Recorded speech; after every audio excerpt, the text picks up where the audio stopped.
All right. Hello, everybody, and welcome. Thank you for joining us today from wherever it is that you are located in the state or in the world.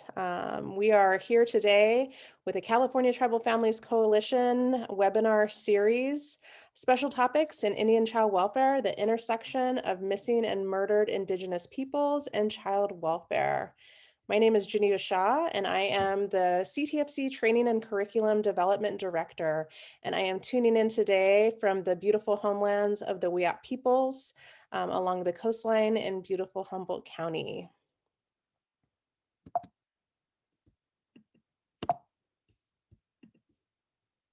All right, and today I'm joined by two very special guests, two beautiful, strong warrior women who I greatly admire, and I will let them introduce themselves. So Carla, can you go ahead and get us started with introductions? Thank you, Geneva. Hello, my name is Carla Cheney, and I am the Services Coordinator for Sovereign Bodies Institute. And I'm also coming to you from Wiyot territory, which is very beautiful and rainy today. A little bit about me, I am a Peruvian German immigrant. I'm Indigenous on my mother's side, who's from Peru. And I grew up kind of transnationally in different countries, moving around, and I've always been very interested in social justice and human rights. I studied history and international relations in my BA, went on to do a master's in national and transnational studies with emphasis on culture and language. And then decided I really enjoy working with people one-on-one and really in the community. That's my driving force. I went back to school to do an MSW in social work. So that's a little bit about me, and I'll hand it over to Jacqueline. Manahu Inainane, Jacqueline Bissonette. I am Numa, Newa, and Oglala Lakota. That means I'm Paiute Shoshone and Oglala Lakota. And I currently reside in Northern California on Wiyot lands, and I'm an MSW student at Humboldt State University. I'm in my last semester and will be graduating this May. And right now I'm currently an MSW intern at Sovereign Bodies Institute. So what I do is I'm a research assistant there, and I'm helping to research some projects that we will be talking about in the presentation. But thank you for having me. Excited. Yeah. Thank you, Jacqueline, and thank you, Carla. And shout out to any other Humboldt State University social work students who may be tuning in today.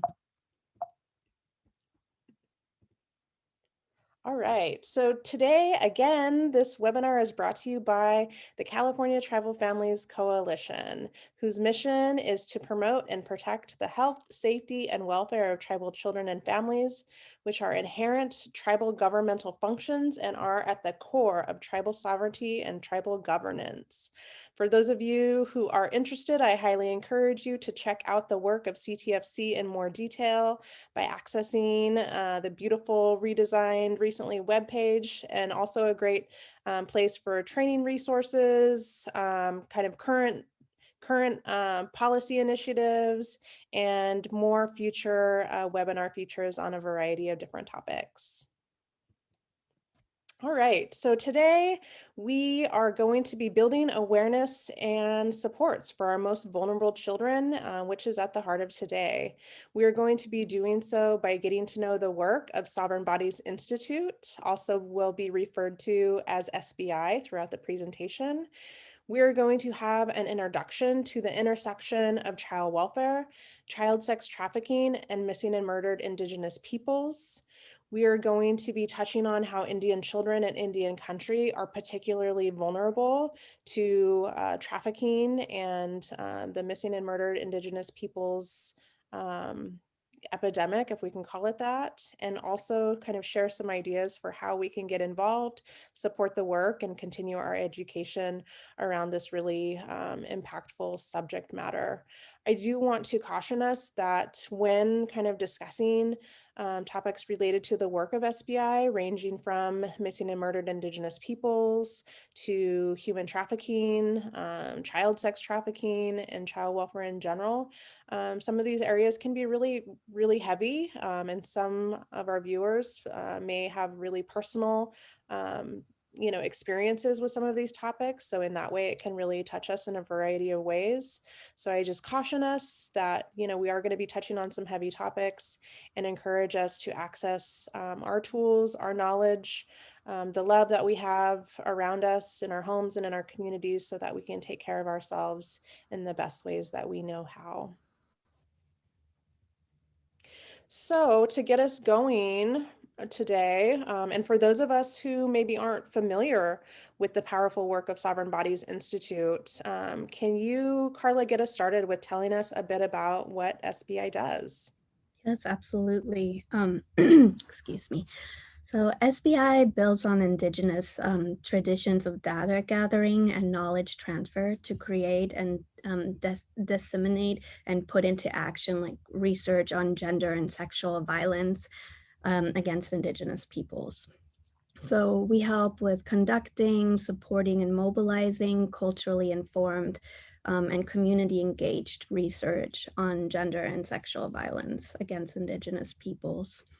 We also try to uplift Indigenous researchers, knowledge keepers, and just community members that want to be part of this work. Um, it's absolutely community based. It's based on survivors and MMIP family members who want to share their story and drive our work. They're the backbones of our work. And we also want to empower Indigenous communities and nations to continue to work to end gender and sexual violence within their communities and outside of the communities, of course, as well. So that's in a nutshell, but it really was started by our wonderful founder, Anita Lucchese, who herself often talks about her own story of being a trafficking survivor, and that really inspired her starting this work, because the research can be, it has a lot of holes oftentimes, and if you we'll get into the database in a minute, but and you'll see kind of visually what I mean by that. But oftentimes there isn't enough collaboration on what's happening with missing and murdered Indigenous peoples, and how many there actually are, because it's not being recorded properly. So that's where we come in and try to fill that gap, especially considering that family should always be in the forefront of that work, and that's not always what's happening. Survivors and family members are not always in the forefront. So that's where we come in, and we, make sure that they are. Our office is located in Eureka, but we serve peoples all over the United States from all different tribes and Indigenous backgrounds. We also serve people in Canada, from South America. We're pretty broad in our term of Indigenous. We're pretty inclusive. We include Two-Spirit folks, anyone who identifies Indigenous and has had some kind of violence perpetuated on them, or has a relative missing or murdered. We also provide services, which we'll get into later, but we provide services for survivors of domestic violence and human trafficking as well. So if you could go to the next slide. And big love out to Executive Director Anita in the world, wherever you are at and what you are doing today. Big love for this work that you have embarked on, and just the amazing ways that it continues to grow. Yes, she's amazing. We are so lucky to work with her, definitely. So for our database, as you can see here, what we do is we primarily start talking to families and getting what they would like to see in the database about their loved one. So that's kind of an outline of the information we gather, their names, of course, tribal affiliation, or if they're multiracial, all their identities, because we're not always just one identity. The location of where something happened, And also the location from where they're from so that we can understand. But it's really important that in our database, you know, if someone went missing from California, we track that, and not just like if they were, for example, from Oklahoma, that they're from, you know, that we place it in Oklahoma because the crime happened in California, for example. The birthday, the age, the status, whether this person is missing or has been found murdered, how the case was classified and things like that, gender, race, all of that are things that we go through, and we try to make sure we fill all of that information out, the main person to contact from the family, and sometimes there's multiple people, so we ensure everybody feels like they have a voice within that. So that's kind of how we initially gather our data. Next slide.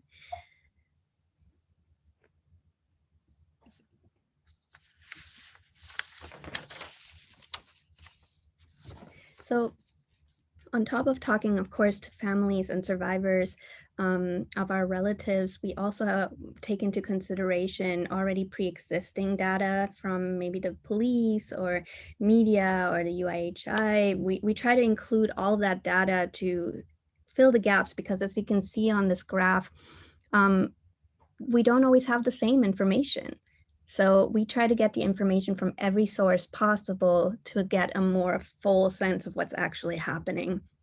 And that's where we notice that there are so many gaps, because, you know, people aren't talking to one another to fill those gaps, and really the data then becomes skewed because they're not communicating with one another. So that's really important to us, to get data from all different sources, so that it's more complete and we have a complete record of what's going on, and really understanding how many people are impacted by that, and that's not being lost within the cracks of the data.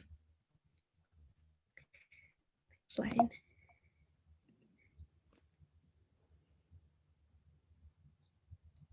So here are some key stats about the US. So 55% of the cases are from the US that we have in our database. Victims are from over 400 tribal nations. 5% of cases are reported as involving a sexual assault. 12% of cases involve domestic violence. 6% of victims were reported as sex workers or victims of sex trafficking. 1 out of 3 cases are girls age 18 and under. Average victim age is 27. So I want to repeat that. 1 out of 3 cases are girls age 18 and under.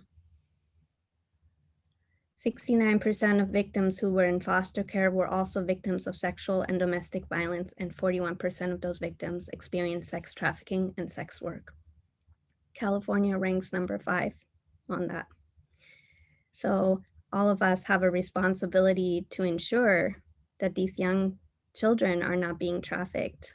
And we'll get into, you know, since we're seeing these 69% for part of the foster care system, what is happening here? You know, how are these children getting to the point where they're being trafficked or preyed upon? Next slide, please. Thank you.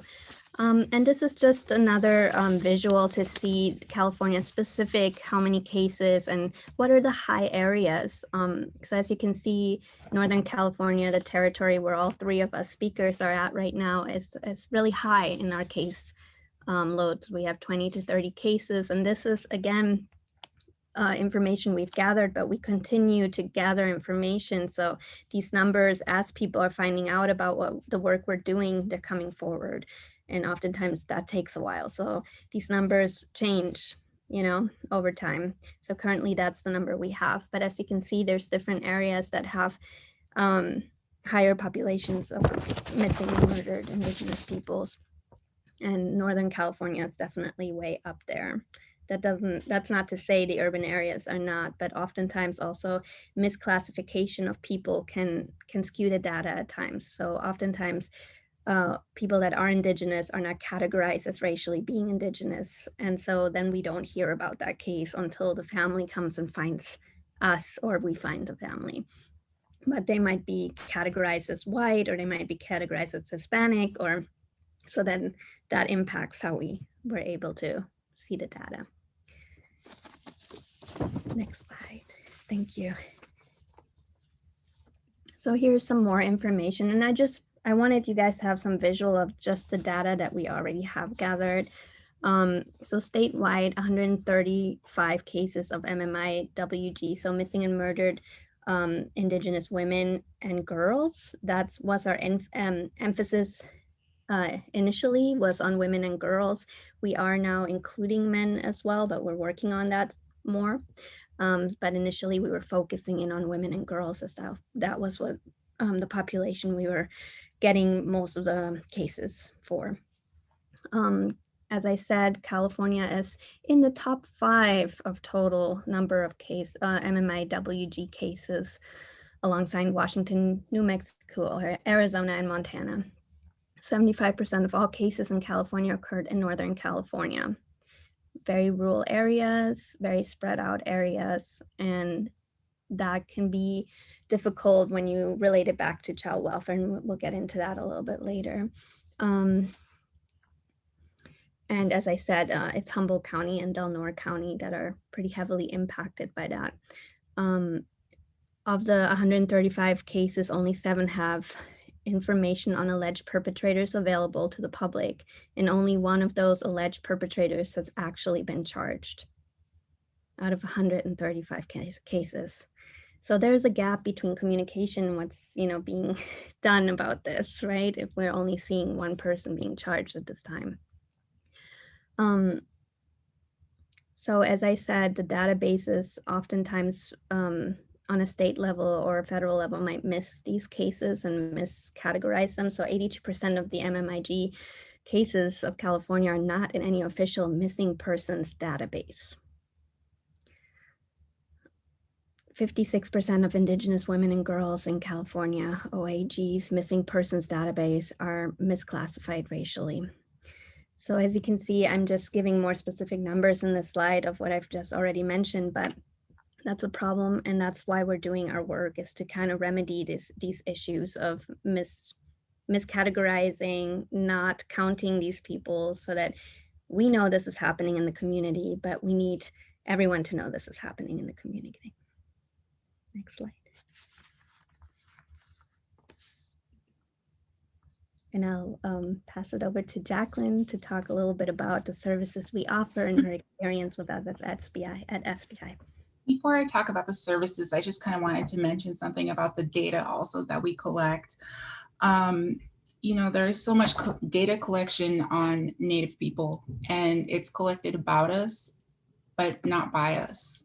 So SBI collects this information on our Native populations, and the data really drives policy that can help change these laws and the reason why these people are missing. So there's just various layers of continued barriers that we're trying to break through to have more self-determination for our people.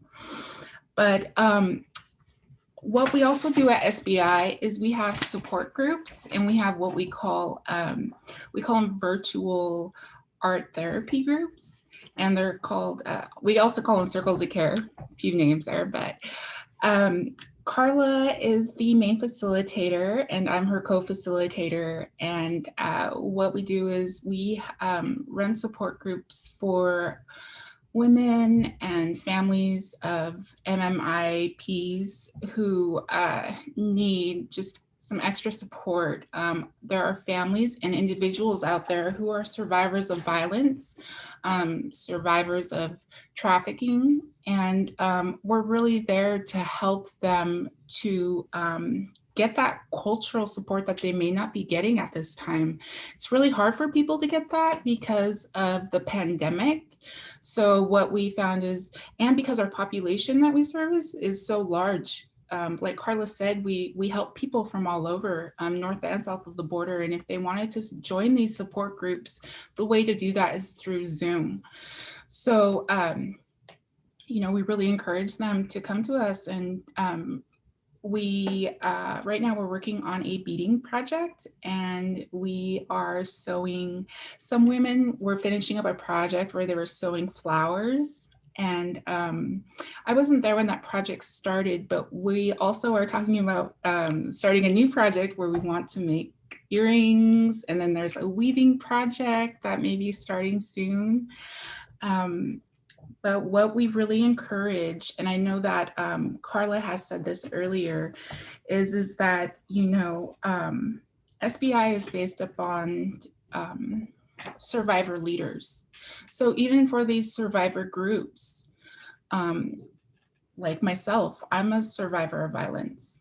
And we really want Indigenous people who are survivors of these things to help other Indigenous people to heal from those traumas that they have gone through. So we offer help organizing and paying for vigils and memorials, mental and medical health referrals, financial assistance, and case advocacy. And there's a phone number and information to get a hold of Carla if you want more information on that. But we also, I just want to encourage you to call or get a hold of us, because we always have, it feels like there's always something new coming up at SBI, like some kind of exciting group to be a part of as far as like our beading or weaving groups. So check in and check us out. Thanks. I'd just like to add one more thing. Sorry, if we can go back to the slide before. We do have a 24/7 confidential support line for human trafficking survivors and domestic violence survivors. So if you know of anyone that needs help, please, the number is the bold number right there. My number is also there. I'm usually the one answering both those phones, but if I'm not, I like to give my number because I'm usually the one that will do the follow-up with those individuals. And if anyone, you know, needs support in getting out of a DV situation or trafficking situation, we try to help as much as we can and do what we can. We also tailor how we help each survivor or family to their needs. So we don't have like a cookie cutter approach. We're very much about wraparound and trying to bring in as many advocates and other services that we can to work collaboratively on supporting the individual or the family that needs that support. And I just wanted to add that the 24/7 hotline, please. Wonderful. Thank you for that very comprehensive overview of what SBI does. I know, just, you know, along the lines of what Jackie said, I'm always like really amazed that, you know, how things continue to grow and expand and build, whether it be in the way of direct service or capturing data from different parts of the state, US, and beyond. So indeed, there's always new, exciting, kind of really innovative happenings at SBI to support this population. I want to transition us a little bit into the intersection of child sex trafficking and child welfare.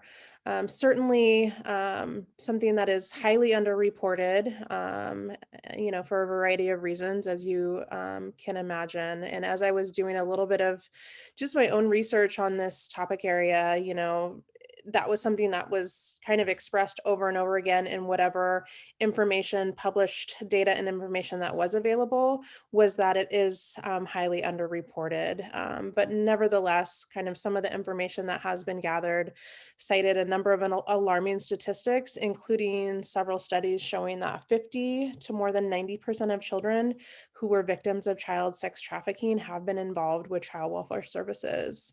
So again, like, we really want to lift out this intersection, and not to, you know, kind of place blame or point fingers per se on child welfare systems, but just to increase our awareness for those of us who are professionals interfacing with these systems, to know that this is, you know, there's urgency around this vulnerability, and something that we need to increase our awareness on, increase training around, and just kind of integrate into our practice in any way we might be working with children who are involved in child welfare systems, or even adults who have a history of involvement in child welfare systems.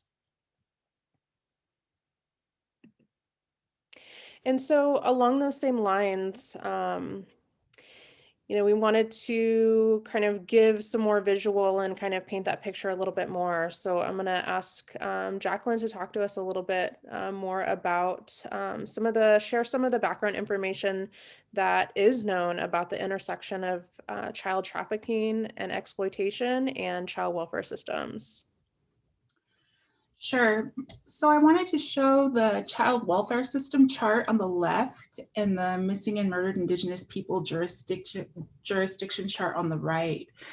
And I wanted to show how complicated and how similar they both are.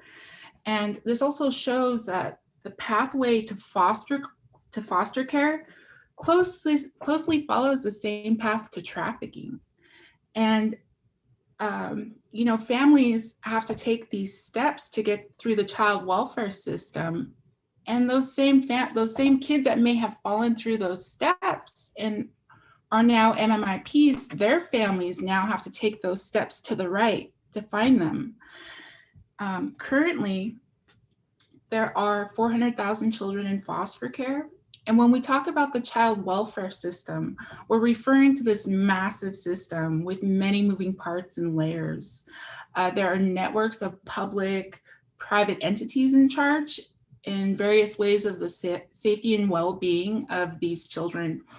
And so state, local, federal, and tribal agencies, nonprofit and for-profit companies, special courts, placement facilities, foster homes, these are all some of those entities that are dedicated to that child welfare system.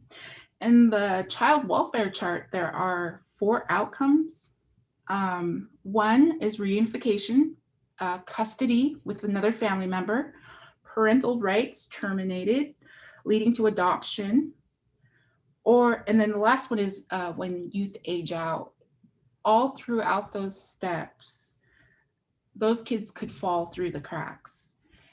And when you see how many steps they have to take, you see how easy it is for them to fall through.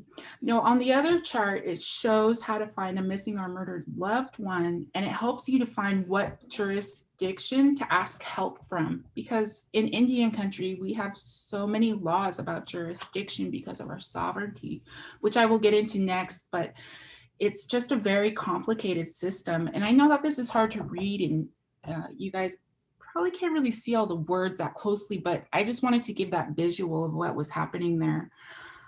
Because of these complicated jurisdictions, the different law enforcement agencies lose facts, lose evidence, and lose children. And there's definitely a loss of communication between families and these agencies. So we have to learn how to navigate these systems so that we can prevent these children from falling through the cracks and becoming MMIPs.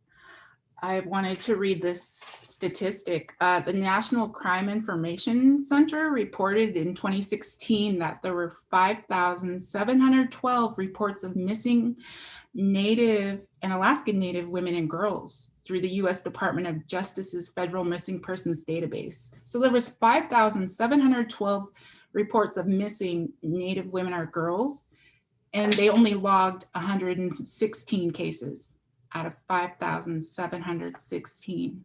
So our people are really getting lost in all of these systems.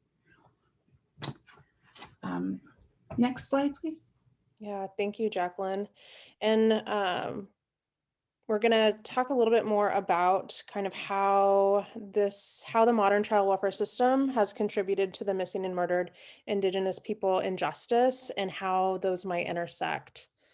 So go ahead and take us through this slide. Of course, I'm going to jump in for this slide. So as I shared earlier, I shared some of the statistics of foster care children that we have tracked, and we're still in the process of tracking more of this, and that's some of the projects we're going to be working on in future.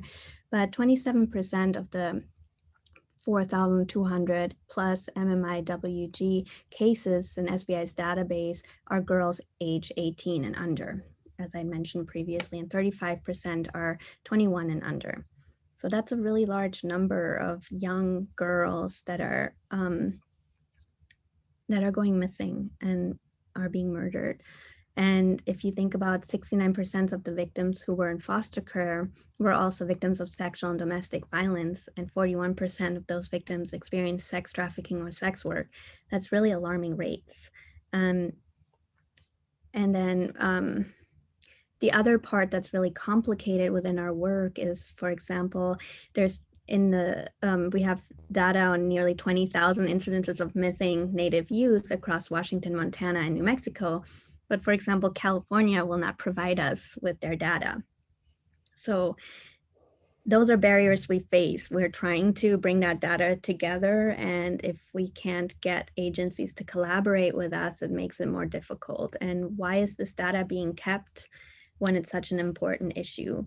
And a lot of times, just I was a ICWA worker for quite a while myself. Once I graduated, that's what I went into. And just in the personal settings of being in different tribes, we had several young people who were clearly being trafficked, and it was really difficult for us to have, to have someone step in to stop that from happening. Oftentimes it was difficult to have the youth disclose because of the distrust between the systems, and young people who have seen a lot of violence in their life are not often trusting of our systems, right? So the building of rapport and really the building of understanding around human trafficking, what that looks like, is so important. And not just having a professional come in and talk about these issues, but having survivors be at the table when working with young people. I think the most powerful moments with my youth that I would work with was always when I had someone that had experienced something like them in the room, because in those moments they felt safe to talk about it.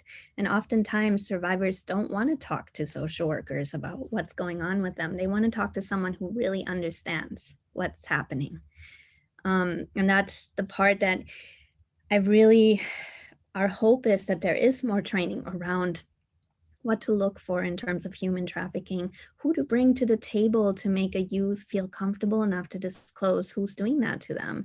Oftentimes they might be in a placement, but with teens, it's also difficult to kind of get them away from peers that might be involved in trafficking and things like that. So those are the things to look out for, right? It isn't just um, it's not always the placement's fault or the social worker's fault. It is more of bringing people to the table so we can all collaboratively work on this issue. And that includes more training of these things and also knowledge about, hey, these are the numbers, but we're not getting all the information.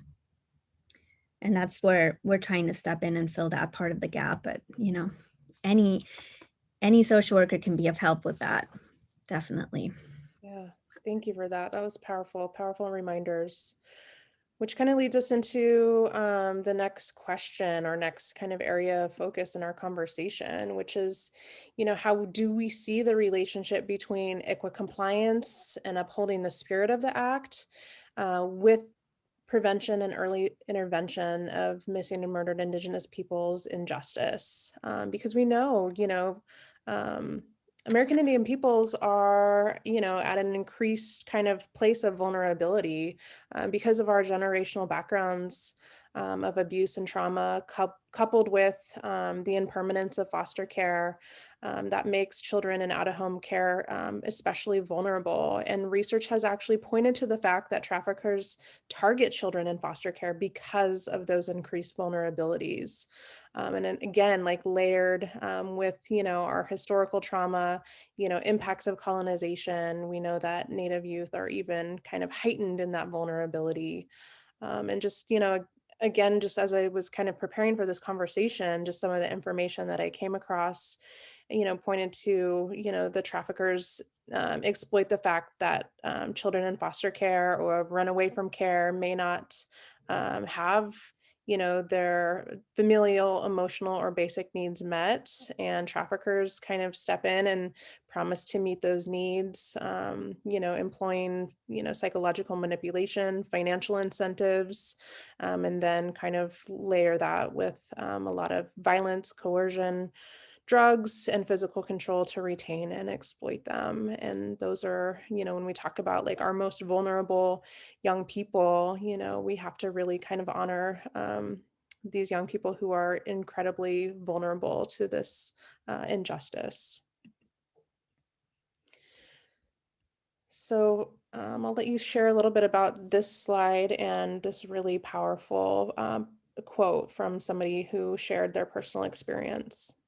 Yes, so we are still in the process of doing this study, but we did the first year of our study in collaboration with the Yurok tribe on the specific topic of missing and murdered Indigenous peoples and the effects of violence within community. And we've been asking service providers, law enforcement, community members, family members of MMIP, or also survivors to speak out and talk to us. And we did different interviews and different data collection. But one of the young people who talked to us said these powerful words, and I'll read them out to you.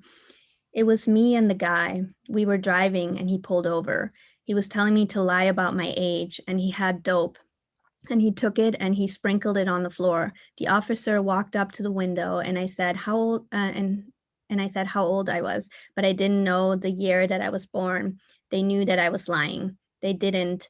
I'm not sure what they could have done then, but they didn't really do anything. They told him to do a better job of hiding the dope that was on the floor, and then we left. They let us go. Is that because I was a native girl and they didn't care, or what? So this young person was in clear danger driving around with a person that was much older than she was, who was perpetrating on her. And the law enforcement officer just didn't care. And this is not the only quote or report. We had many survivors share similar things about that.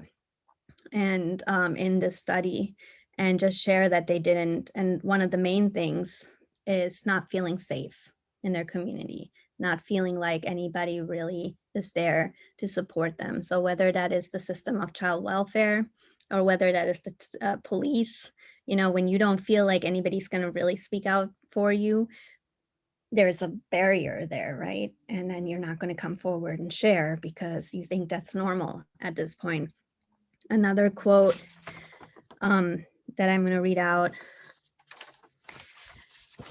is, I don't know a Native woman that hasn't experienced violence. And that is, that's powerful to say. I don't know a Native woman that has not had some form or experience of violence or abuse that they've been witness to, that it's happened to them personally, that they've been ripple affected by. I think if you're Native, abuse just comes with it. Yeah, automatic. There's no real divide. There's no moment when it happens. I think it's something innately adopted in the system that we live in. So when you have people that feel that way, and then a system comes in, and again, they're not, getting the full services that they need, which ICWA in its most pure form is supposed to uphold, right? That they can stay in their community, that they can be with their relatives, that they can have cultural services, that everything is done so this child can stay within their community. And that's so important. But on top of that, there has to be a collaboration with that community at all times to make safe spaces for these young people so they don't fall through the cracks. The police need to be, of course, involved as well and have some collaboration, knowing like, hey, watch out, these things are happening in our community. You need to, hold people accountable. And those are the steps we need to take in order to make sure that these children are safe, right? So ICWA as a law is so important because it has so much potential to do more in protecting our children, as long as it's being upheld. And also that we always include these cultural services and these cultural spaces for these young people to feel supported and safe. That's something that a lot of the community members in the study I'm talking about didn't feel like they always had, so it's really important that when we know it's an ICWA case that we're always constantly having these spaces for the kids to go to so they're not out there feeling like they're not supported and making themselves more vulnerable to perpetrators. And I'll pass it over to Jacqueline. Thank you, Carla. So in 1978, the Indian Child Welfare Act was founded, and it was created to protect Indian children from being unlawfully placed outside of non-Native homes and away from their own culture. Before 1978, about 25 to 35% of Native children were removed by their homes by state child welfare and private adoption agencies, and 85% of those children were placed in white homes. So we had a real problem with our relatives being placed outside of their culture. It was so important because every law that involves American communities, reservations, tribes, is rooted in the notion that, our tribes are sovereign political entities, and tribes, I think there's a fear that invalidating ICWA on a racial basis has a potential to create like a domino effect. And the reason why I say that is because there are adoption agencies that want to see ICWA be abolished, along with government agencies and other public and private like organizations. So they're working hard behind the scenes to uproot ICWA, and what that could do is really uproot our sovereignty as Native people and start to erode the laws and the policies that we already have in place. So it's very important for us and for our Native children. Some of the ways for prevention and early intervention. I'll get into that now a little bit for prevention and intervention. Every professional working in the child welfare system should be required to learn and use ICWA. What I've learned is that a lot of people haven't heard of ICWA that work with children, that work in our child welfare systems. Students across the United States are not learning about ICWA. Social workers are not learning about ICWA. And because our Native children have that special status, they need to know what to do when they come across a Native child, or know how to ask if they are Native. I believe that CWS should provide cultural, spiritual, and traditional services for enrolled and non-enrolled Native children. Some of these children that are taken out of the homes, some of them are so young, they don't know what tribe they are, they don't know what Indian means. So it's important for those systems that are taking those children out of the homes to provide the cultural and traditional values. If there's not a family member that can do that, or there's not somebody within that tribe that can take that child, the child needs that type of support. Also, proper training in trauma, crisis, suicide intervention with our Native youth. Youth have our youth have special mental health problems in ways that us adults sometimes can't understand. Youth have a different way of comprehending trauma and reacting in trauma.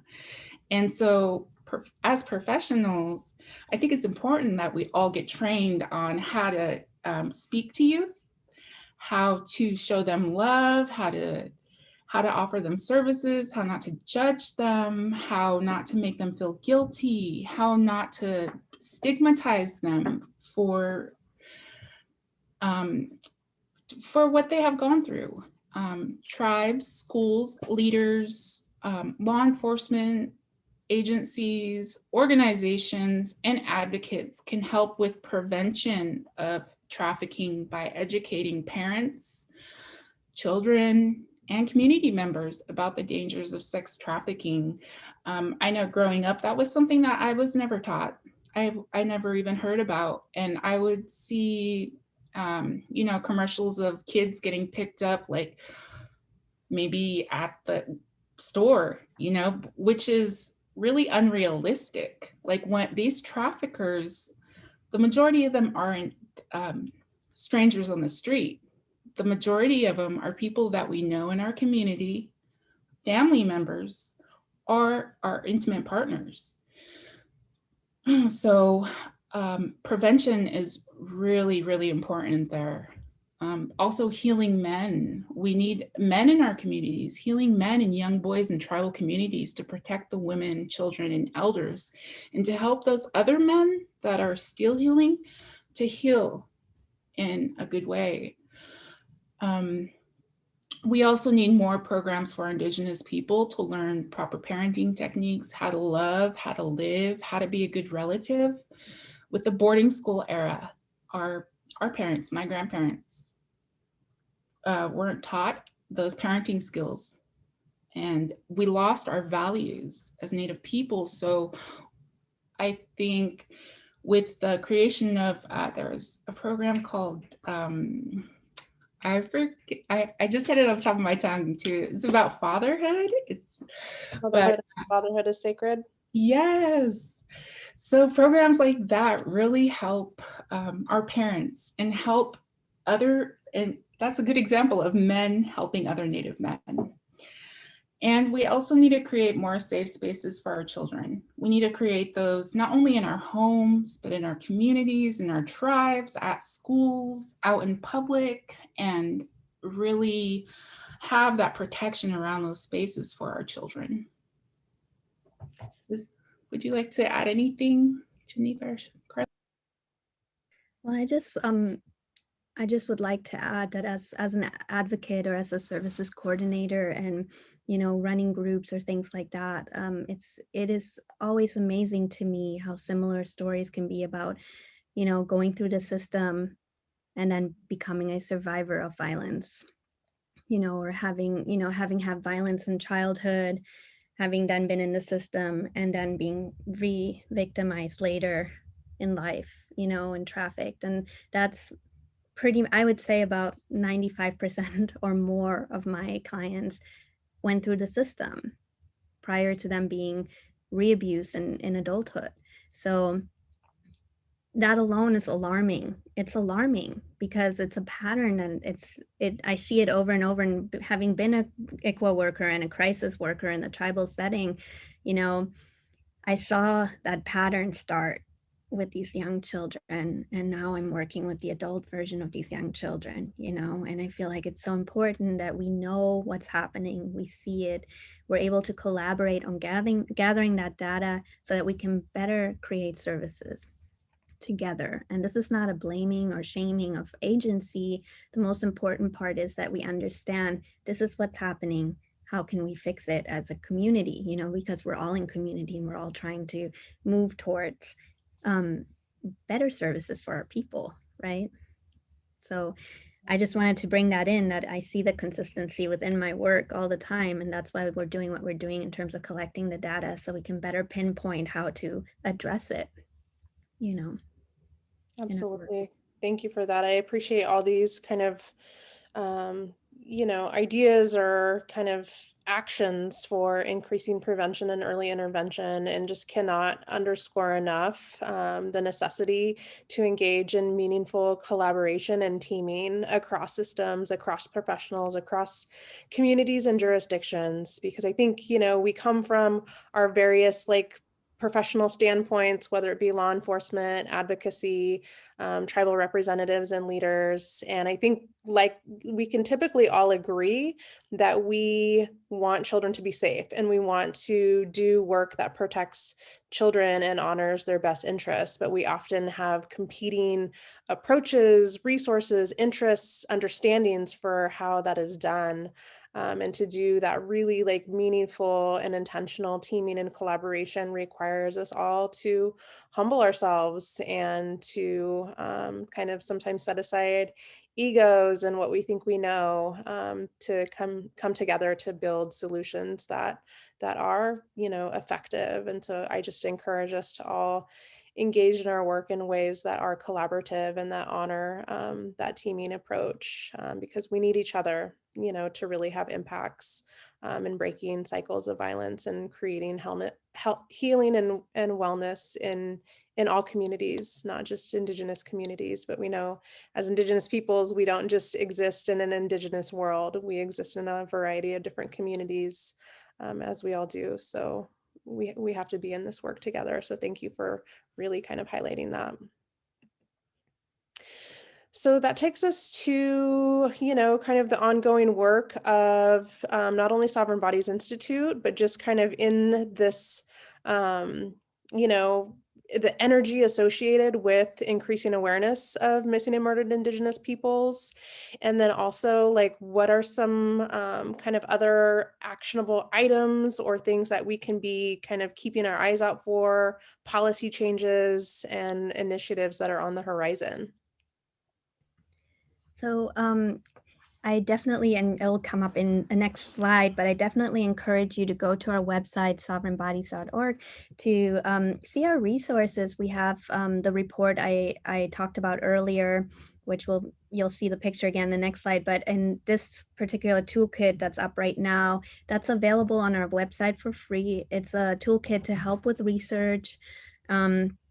And to help work with Indigenous communities in a good way. It's a really beautiful toolkit. A lot of love and community work went into this toolkit to ensure that people can better work with the community. So I encourage you to take a look at the resources we have available. It also gives some guidance or help if you are searching for a loved one and how to go about that and things like that. So this toolkit is super helpful. I encourage people, even if you're working in ICWA, to take a look, because you might have families that will come to you and ask you, like, for support to find a loved one, or that impacts the children in the home as well. And when a loved one is goes missing or is murdered, that impacts the entire household in such an immense way. A lot of the people I work with are elders who'd had to take in their grandbabies because mom is missing. And if you think about that, those are the people you're working with. That elder now has the responsibility for these little ones, and they might be needing some assistance in how to maneuver, looking for their loved one and still being there for their little grandbabies. And that's a really tough place to be in. So just know that pretty much, I'm going to say, most of the families you're working with know someone in their family or friend circle that has gone missing or that has been murdered. And that's, on top of the intergenerational trauma we all already know is happening within the community. So you have these different forms of trauma that are coming up, and it's really good to know how to support, these families in a big way. They need a lot of support. They need a lot of wraparound. Anyone you can bring to the table that can be a positive help to this family is so important. And any tools you can give to help them in their search or help them better understand things, please check out our website. We have beautiful publications. If you go to the next slide, and we're still working on our publication. So I had mentioned this publication briefly earlier, and that's where I got the quotes out of from our very brave survivors that spoke to us. This publication was only year one of our project that we're working on. We're currently in year two, where we're continuing to build relationship and gathering information and doing interviews with families. So we asked service providers to be part of this. This is for all of California. We did primarily Northern California in this report. We're now going to move on to Southern California and try to cover all of California. We also have a project with San Manuel from down south, and that's where we're going to specifically focus on Southern California, or Central and Southern. So if you know of families and agencies that might want to partner, we have done surveys with social workers, police officers. They're quick surveys. We know that time is limited for you guys, and who are service providers. There's always so much going on, but it's about usually 10 minutes. If some of you want to do an interview with us about what you're seeing, especially in this pandemic, we're kind of tracking whether or not violence has gone up within community, what are the safe spaces. So if you want to be a part of that, even for Northern California, we need more. We need service providers to talk to us. And you'll get my information and our general information. And I encourage you to come and help us with this project. you are the people we need, and we really would appreciate any help. And we can send you the survey that we're doing. We can, get you involved in that way.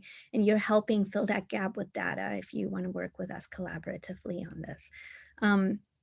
We just want to hear like what what's happening, what are you seeing, because people on the ground see it. We hear the stories firsthand. And sometimes it's really hard because our survivors are fearful to come forward, and we have to like speak, help speak for them, and not disclosing their names, but speak for them in, more general terms. If you go to the next slide. So this is our information. You can go to sovereignbodies.org, check out our publications. Those were just two I was showing. And you can always reach out to us. This is our main email, MMIW database at Sovereign Bodies. And .org, I think that got cut off. I'm sorry about that. Just saw that. .org is the last piece. Please email us. I can also, if maybe later, Geneva, you can go back to the slide where I had my information. You can always email me directly.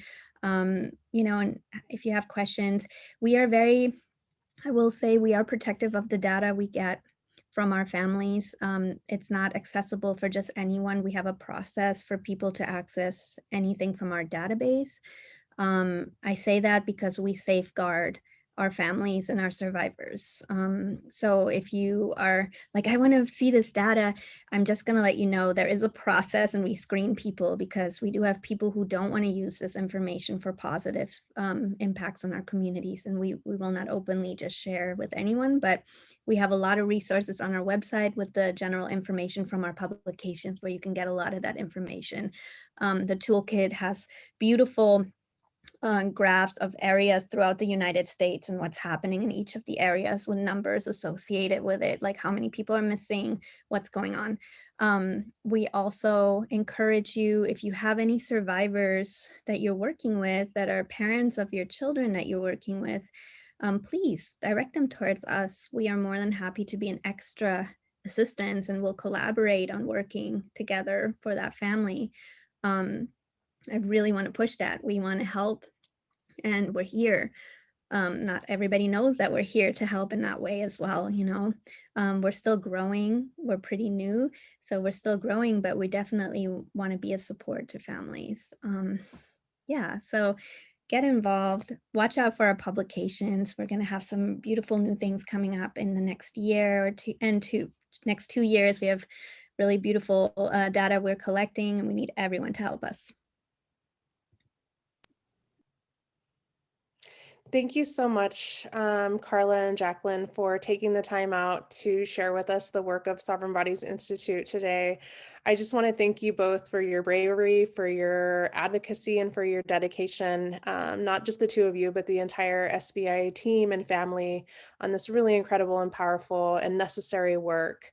And I also want to take a moment and just acknowledge and give thanks to the survivors, to those lost, and to the families and loved ones and relatives of those who have been impacted by missing and murdered Indigenous peoples. And again, I can't thank you enough for this conversation today. Thank you, Geneva. Thank you. Thank you. So again, this webinar will be put up on the California Tribal Families Coalition, so it can be accessed at later times. For those of you who have participated today, thank you so much. And feel free to let others know that this will be available and it can be accessed on the CTFC website. So with that, I'm going to go ahead and stop recording, and then I will go to any questions that may have come up in the chat.